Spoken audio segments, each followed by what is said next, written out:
Seja bem-vindo à nossa aula de planejamentos e metas. E a primeira coisa que você precisa saber sobre essa aula é que ela é muito diferente do que você está acostumado a ver aqui na internet sobre o assunto. Essa aula vai ser muito real, baseada em neurociência e comportamento humano e muito factível. O meu objetivo com essa aula é que você consiga aplicar de forma prática na sua vida, que não seja só mais uma aula de balela de coach. Nós não vamos falar aqui sobre disciplina, nós não vamos falar que você escrever a meta de um jeito X, Y ou Z é o que vai fazer você realizar essa meta, porque isso não poderia estar mais longe da realidade. A base dessa aula é neurociência e ciências comportamentais, e o meu objetivo é que você tenha uma visão mais profunda sobre o tema e que você consiga, de fato, fazer um planejamento de verdade, que você consiga entender o que impacta seu planejamento, o que impacta as suas escolhas no dia a dia, e você consiga, de fato, transformar suas metas em atitudes do dia a dia, em escolhas, em comportamentos práticos, para que você, de fato, consiga realizar aquilo que você deseja. Para a gente começar essa aula, eu quero que primeiro você imagine a figura de um iceberg, tá? E na parte de cima desse iceberg, que é o que a maioria das pessoas falam sobre metas e planejamentos, a gente tem metas SMART, que é o jeito de escrever a meta, se você coloca prazo ou não para realizar, a meta tem que ser factível, etc, etc. Existem aí os planejamentos semanais, a rotina matinal das pessoas, técnicas de produtividade, checklist, hábitos, e tudo isso é o que de fato é falado quando a gente fala de planejamentos e metas. Não que isso não funcione, isso funciona desde que a parte de baixo desse iceberg esteja alinhada. Então veja que vai muito além do que a forma que você escreve a sua meta. Nós precisamos olhar para a profundidade desse iceberg. O problema desse tipo de metodologia, que vai falar sobre disciplina e etc., é que eles são baseados em motivação. E motivação no sentido mais errado que nós temos do conceito, que é vontade de fazer, alegria em fazer, estar animado em fazer. Só que essa motivação, neste conceito de gostar de fazer e querer fazer, é uma motivação que acaba.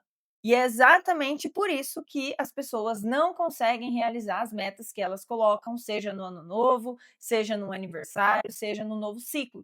Porque esse querer fazer é muito passageiro, costuma durar apenas alguns dias e no final o que acontece é que as pessoas desistem. A gente pode chamar o ano novo de fresh start universal. E o que é esse fresh start? É esse momento que traz uma sensação de renovação para a nossa vida. A gente consegue enxergar as coisas de modo mais amplo. É esse momento que aumenta a possibilidade da gente trazer mudanças significativas de comportamento. Porque quando a gente fala de neurociência de comportamento humano, nós tendemos a enxergar a nossa vida baseada em episódios. Isso é muito natural para nós. Então, é como se a gente tivesse na nossa cabeça temporadas. Por isso existem esses eventos que a gente chama de fresh start, isso está lá no livro Como Mudar, e esses momentos, eles são muito propícios para que a gente faça uma avaliação da nossa vida, entenda quem a gente é, queira trazer modificações para conseguir algo, para conquistar sonhos e etc. Isso é natural do ser humano e não acontece só no ano novo. O efeito Fresh Start, ele também acontece em aniversários, pode acontecer por causa de uma doença ou de um acidente, como foi o meu caso com a minha saúde, que eu vou trazer exemplos durante a aula. Pode ser diante de um luto, pode acontecer diante de uma mudança de cidade, de estado, de país ou até uma promoção do trabalho. Existem vários eventos que podem ocorrer na sua vida e trazer esse mesmo sentimento do fresh start, que é basicamente uma oportunidade de imaginar um novo caminho. O que acontece nesse momento é que existe um sentimento de distanciamento dos fracassos passados e um sentimento de mais otimismo, de que agora para frente vai ser diferente. Como se eu fosse dormir no dia 31 de dezembro e acordasse uma pessoa completamente diferente no dia 1º de janeiro. O efeito Fresh Start seria perfeito e funcionaria 100% se a gente conseguisse, de fato, resetar a nossa vida, resetar quem a gente é e recomeçar do zero. Só que não é isso que acontece.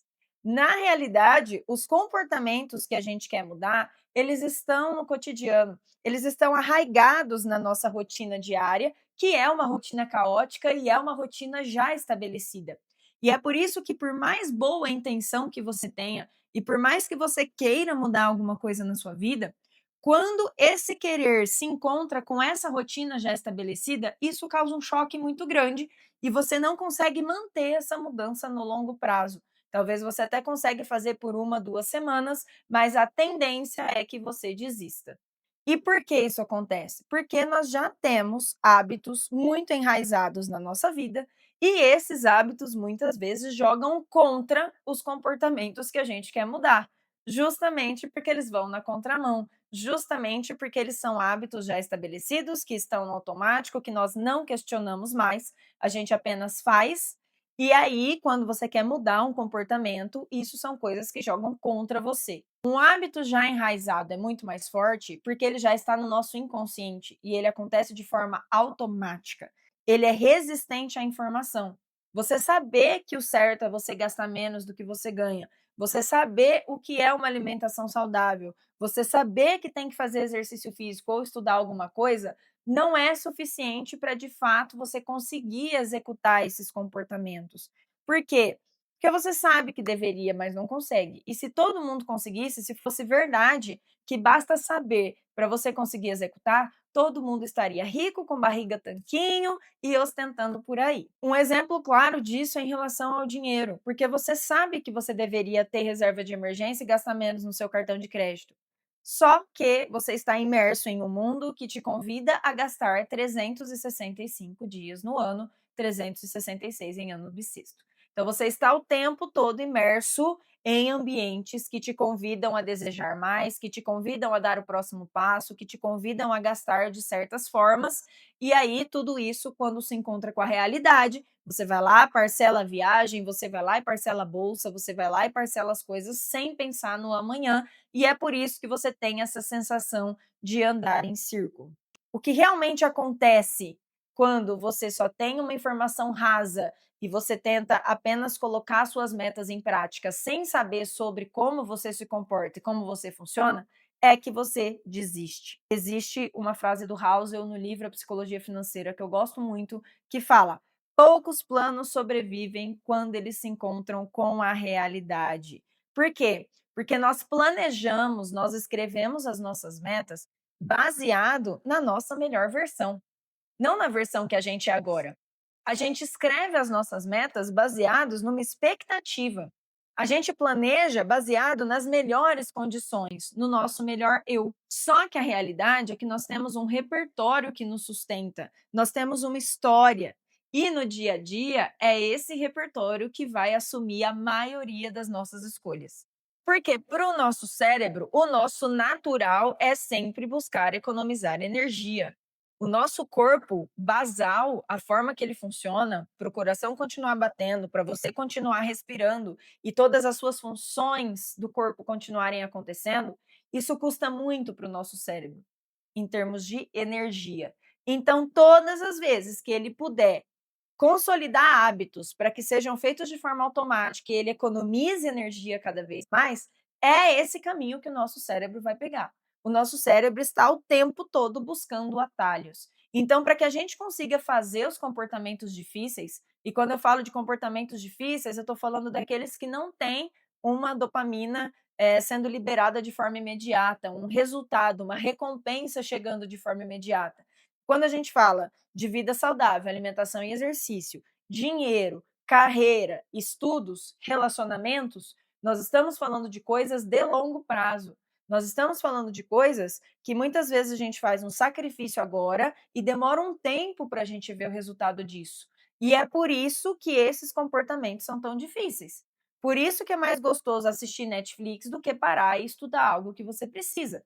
Por isso que é muito mais fácil você comer um chocolate do que você comer um alface, porque o nosso corpo sempre vai buscar aquilo que dá uma gratificação imediata, ao invés daquilo que a gente às vezes passa anos fazendo um sacrifício para ver o resultado.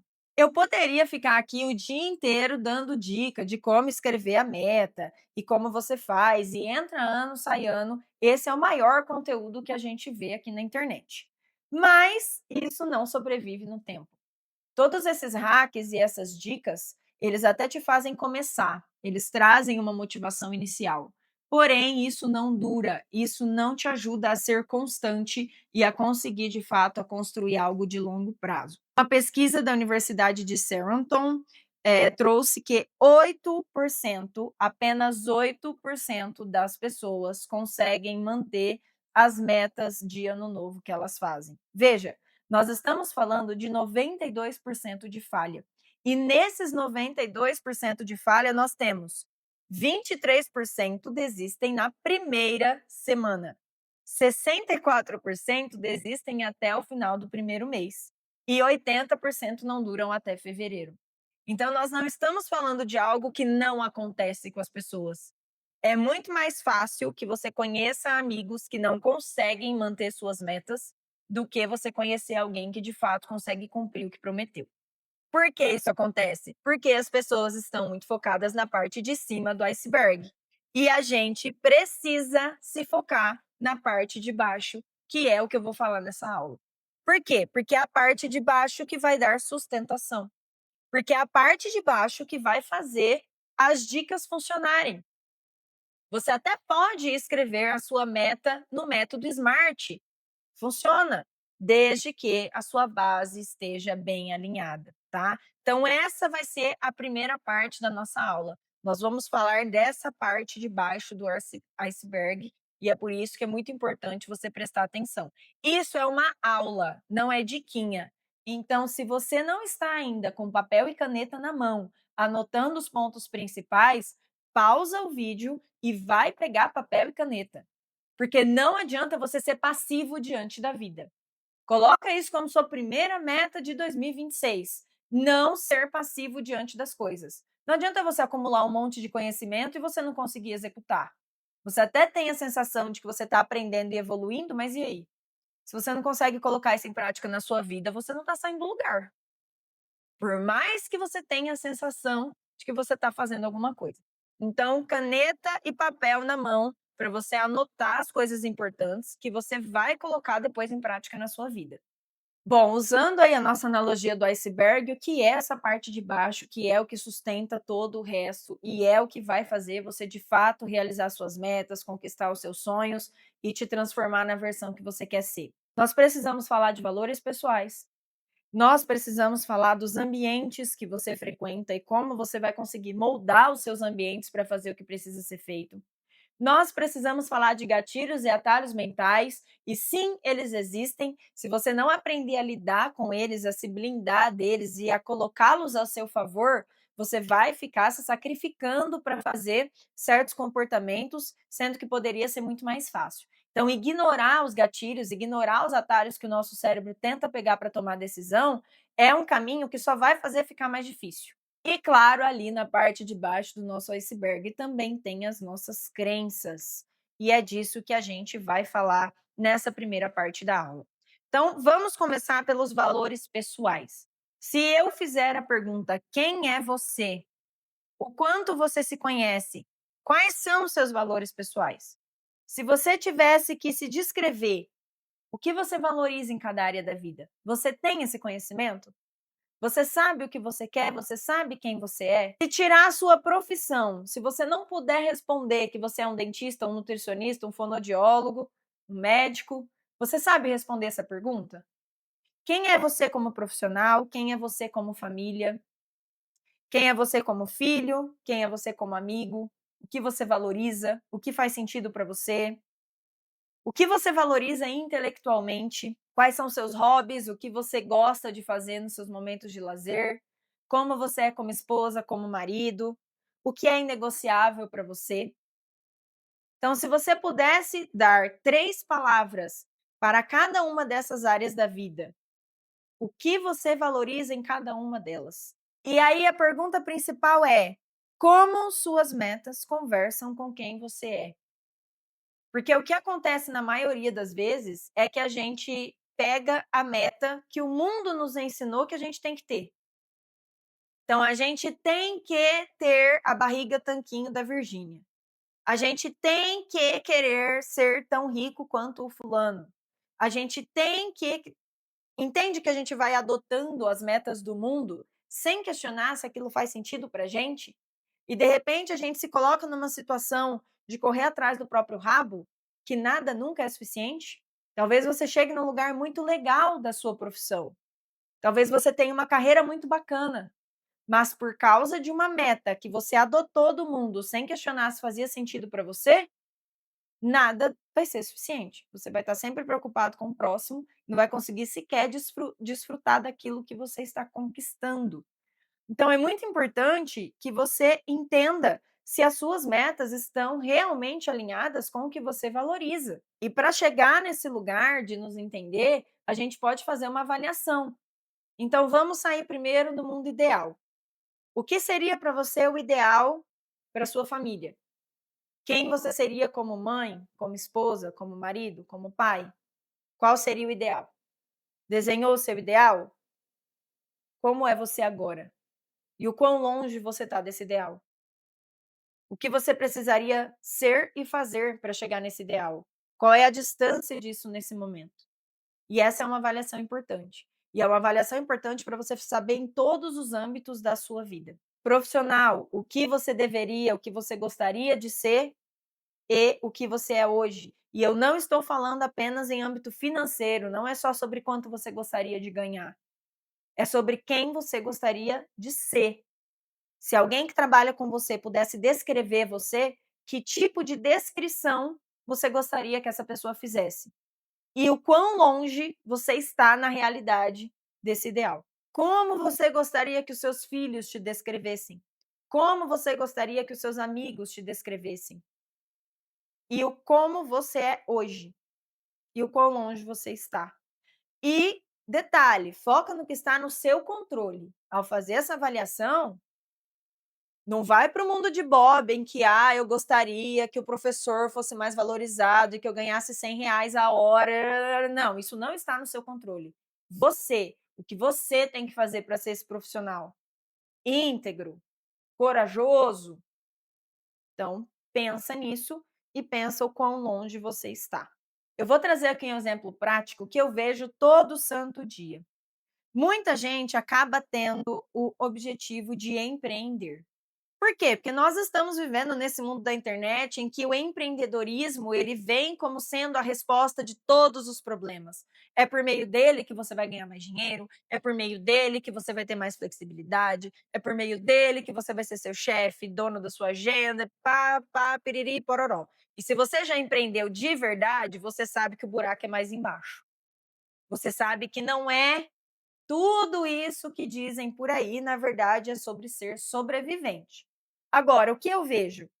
Eu vejo uma pessoa que odeia imprevisibilidade, uma pessoa extremamente conservadora que precisa ter a previsibilidade do que ela vai ganhar naquele mês. Eu vejo pessoa que odeia falar com pessoas, tem uma bateria social extremamente baixa, e aí essa pessoa vai lá e acredita que empreender é o único caminho para ela construir alguma coisa que valha a pena. Veja, ainda que essa pessoa ganhe muito dinheiro, provavelmente a vida dela vai ser um inferno. Por quê? Porque tirando o dinheiro, nada do mundo do empreendedorismo faz sentido para essa pessoa. Ela não tem um perfil empreendedor. E eu posso dizer por mim mesma, eu, Grazi, sou uma pessoa conservadora que gosto de ter previsibilidade dos meus ganhos. Eu não consigo só empreender. A vida inteira eu busquei ter um emprego fixo que garanta os meus boletos e garanta o mínimo e empreender como um segundo caminho. E tudo bem, pode ser que em algum momento o empreender tome o primeiro, seja porque eu fiz os meus investimentos e eu tenho uma renda vindo que não depende de um cliente ou de um aluno novo. Mas eu entendi que eu, Grazi, não sei viver neste lugar de total imprevisibilidade. E isso me fez muito bem, porque eu consegui delimitar as minhas metas. Eu consegui entender qual caminho eu vou traçar daqui para frente. Então, saber quem você é, saber o que você valoriza, é a base de qualquer meta. Nenhuma mudança vai se sustentar no longo prazo se não estiver alinhado com aquilo que você valoriza. Às vezes você é uma pessoa que valoriza muito o mundo em família. E aí você vai lá e toma uma decisão de morar do outro lado do mundo, e por mais que isso te traga vários benefícios em várias áreas, isso tira de você a convivência familiar, que é uma das coisas mais importantes da sua vida. O que é isso? Isso é uma escolha desalinhada com quem você é. E isso talvez vai te trazer um sofrimento para o resto da vida, ainda que você conquiste muitas coisas legais. Entende que não se conhecer tira de você a possibilidade de desenhar caminhos que conversam com quem você quer ser e com o que você gosta. Porque uma pessoa que, por exemplo, vai morar do outro lado do mundo e a coisa que ela mais valoriza na vida é o convívio familiar, aquele convívio com primos, com vó e etc., essa pessoa vai ser infeliz para sempre. A não ser que ela faça um plano muito bem feito de voltar em algum momento, ou então que ela faça uma terapia e vá desapegando aos poucos e esse valor mude para ela, o que é plenamente possível. Mas é uma escolha que vai trazer um nível de sofrimento muito grande se ela não trabalhar em cima disso.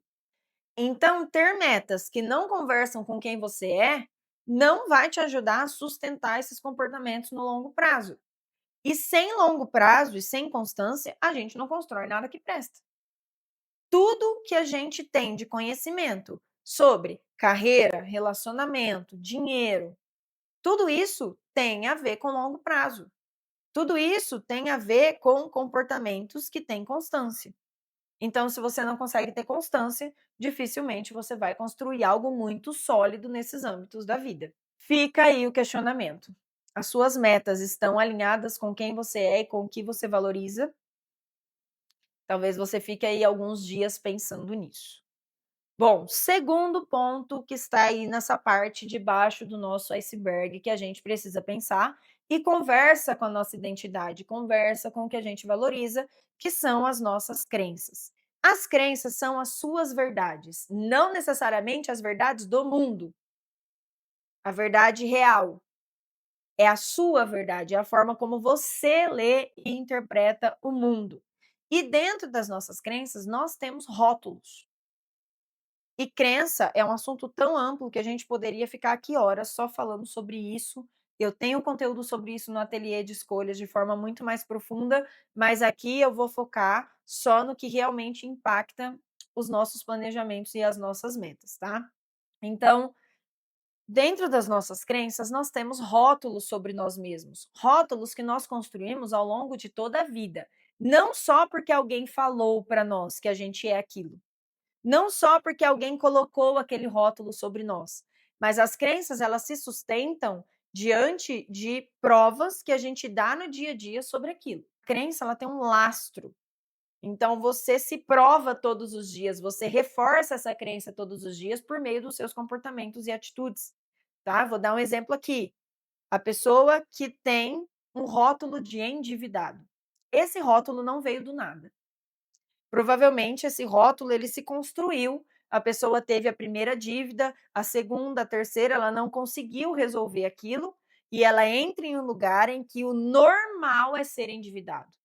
E quando isso acontece, conforme o tempo passa, ela não consegue resolver a dívida, o ser endividado se torna parte da identidade dessa pessoa. E quando isso acontece, é quando é mais perigoso e mais difícil de mudar, porque as ações dessa pessoa sempre vão concordar com isso. De forma automática, esse é um ciclo que, uma vez que um rótulo entrou na sua identidade, as suas atitudes diárias inconscientes vão ser coerentes com esse rótulo, ainda que você queira fazer diferente. Isso serve para sou procrastinador, não consigo fazer, sou endividado, organização não é para mim, agenda não é para mim. E todas essas coisas vão entrando na nossa identidade de uma forma que a gente passa a entender que esse é o único caminho possível de viver a nossa vida. E quando a gente entende isso, a gente para de tentar. Até porque toda tentativa vai ser um pouco frustrada. Ela vai durar pouco, você não vai conseguir sustentar aquilo no tempo. Então, o que acontece é que você desiste.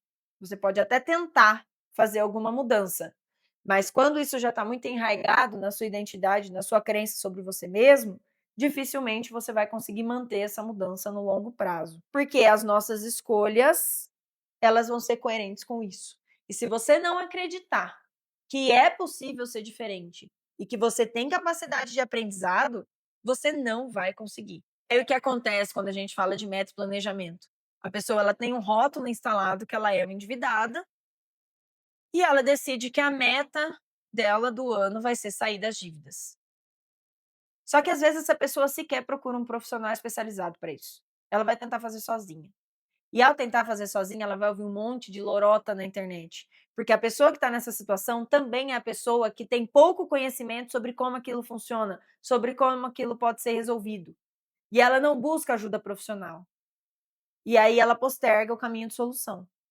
Só que quanto mais tempo ela fica no lugar de não conseguir resolver a dívida, mais ela está no lugar de se conformar com a dívida. Mais ela está no lugar de se conformar que realmente ela é endividada mesmo e não dá. Então olha como esse ciclo ele é perigoso. Qual a chance de uma pessoa neste lugar, sem ter acesso a conhecimento de como ela funciona e como ela pode mudar isso, tem de conseguir realmente sair da dívida? Qual a chance dessa pessoa de realmente fazer as escolhas difíceis para sair da dívida pelo tempo que precisa? Porque às vezes o buraco está tão grande que vai levar anos para sair, do mesmo jeito que levou anos para entrar. Ninguém faz uma dívida grande de uma vez. Normalmente isso vem acontecendo e vem se juntando, o empréstimo junta no outro, então a pessoa fica 5 anos fazendo dívida. Ela nunca foi capaz de não fazer dívida. E de repente ela quer resolver aquilo em 2 meses. E ela vai achar alguém na internet que promete que vai resolver em 2 meses. Essa é a pior parte. E ela vai acreditar, e ela vai comprar, e ela vai muitas vezes se endividar mais para comprar o curso, a metodologia, pagar o consultor. E essa pessoa não vai conseguir trazer resultado, mas pelo contrário, vai piorar o problema. É importante olhar para o que você tem de rótulo, para o que você tem de identidade dentro de você, o que você já acredita sobre você mesmo. E outro ponto, né, a depender do tamanho do problema, a depender do repertório que você tem no âmbito da vida que você quer mudar, isso ficou muito enraizado. Então isso está muito no automático. E as escolhas difíceis vão ter que ser mantidas no tempo para realmente ser possível sair do problema. Então, olhe com muito carinho para essas crenças e para esses rótulos que você já colocou sobre você mesmo, em relação a ser procrastinador, a ser preguiçoso, a ser endividado, a não conseguir fazer. Ah, eu não gosto mesmo de fazer isso. Será? Você já testou? Você já testou fazer isso de formas diferentes?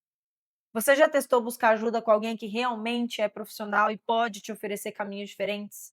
Muito cuidado com as promessas fáceis de solução de coisas. Nada relacionado à nossa saúde, ao nosso dinheiro e aos nossos relacionamentos são fáceis de resolver. Você resolve em uma coisinha, em um negocinho que você muda, certo?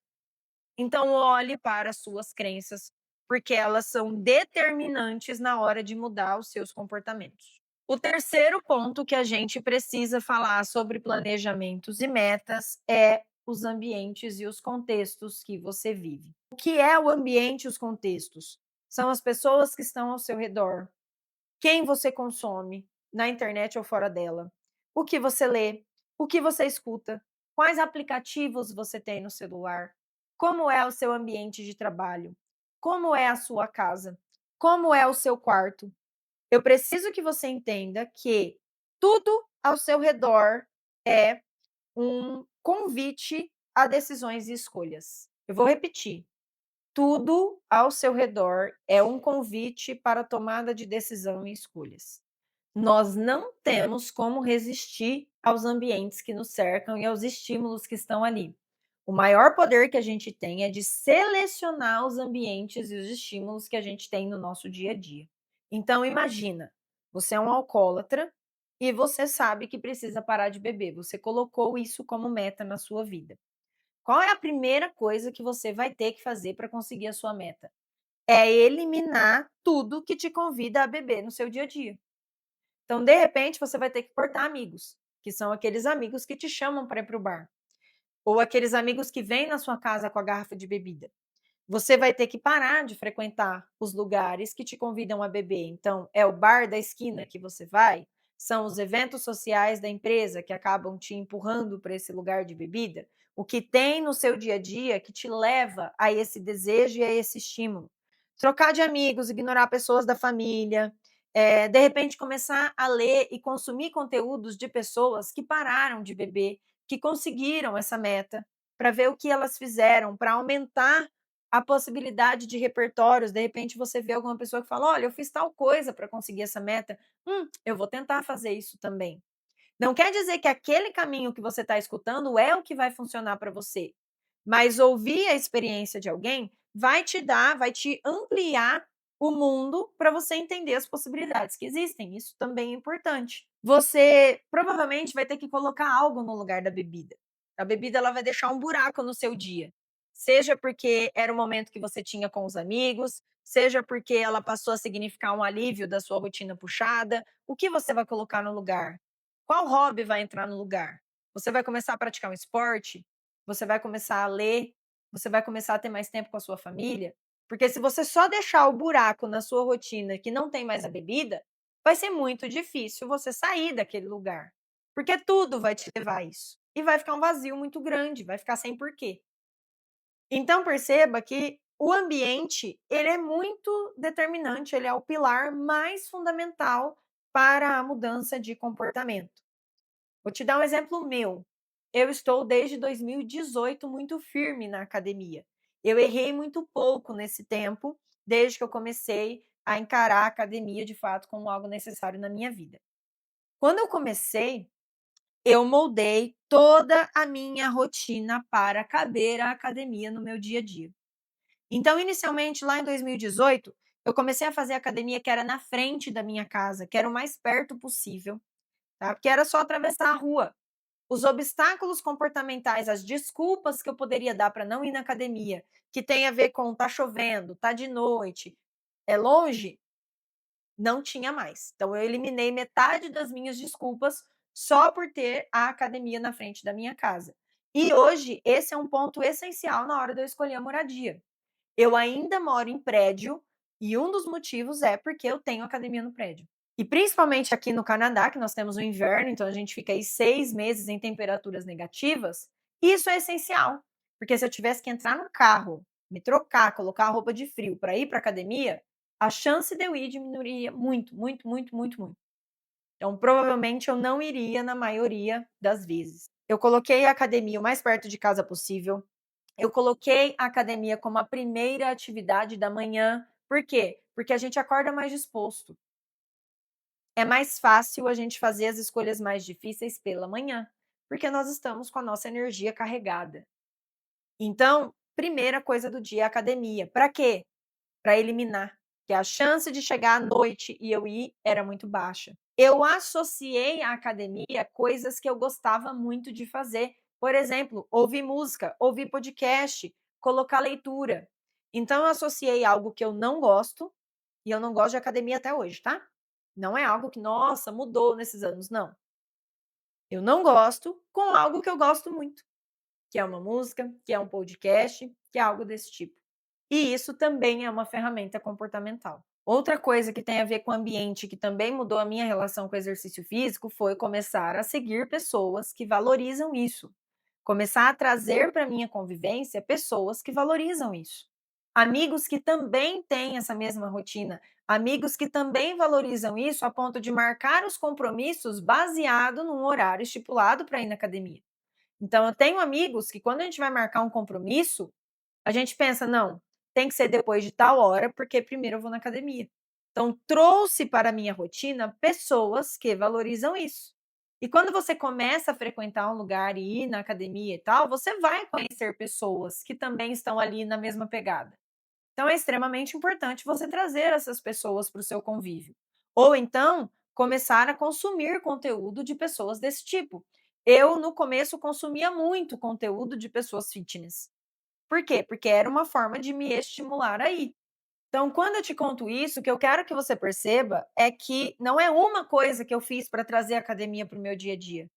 São várias. Eu usei várias estratégias comportamentais para encaixar esse hábito na minha vida e na minha rotina. E quando a gente fala de dinheiro, é a mesma coisa. Você precisa moldar a sua rotina para o consumo não ser o foco da sua rotina. Então, por exemplo, você vai excluir aplicativos de compra do seu celular. Se você quer economizar, não tem por que você passar os seus momentos de tédio olhando o site da Shopee, ou a Amazon, ou a Shein, ou sei lá o que você olha. Não faz sentido você sair para passear para andar no shopping, que é um lugar formatado para te convidar a comprar o tempo todo. Tem um zilhão de estímulos ali para te convidar a comprar. Não faz sentido, se você quer economizar, você ficar indo ao supermercado todos os dias, porque isso vai te fazer gastar mais. Você vai ter que organizar a sua logística para estar menos nos lugares que te convidam a comprar, nos lugares que te despertam desejo. Não faz sentido você ter um cartão de crédito no seu celular que você só encosta, porque isso vai fazer com que você nem pense se você tiver que gastar. Se você tiver que pensar, colocar a senha e etc., você dá um pouco mais de tempo de processamento do seu cérebro para você processar aquela compra, talvez você até desista daquela compra. Se você só tem pessoas que gastam e falam de gastar no seu entorno, você vai precisar neutralizar um pouco mais essas pessoas. Talvez no primeiro momento você vai ter que evitar o contato com essas pessoas, consumir conteúdos que falam sobre economizar, sobre os benefícios de você ter uma reserva, etc. Então, moldar o seu ambiente é olhar para tudo isso. Quais são as coisas na sua rotina que te convidam a fazer o comportamento que você não quer?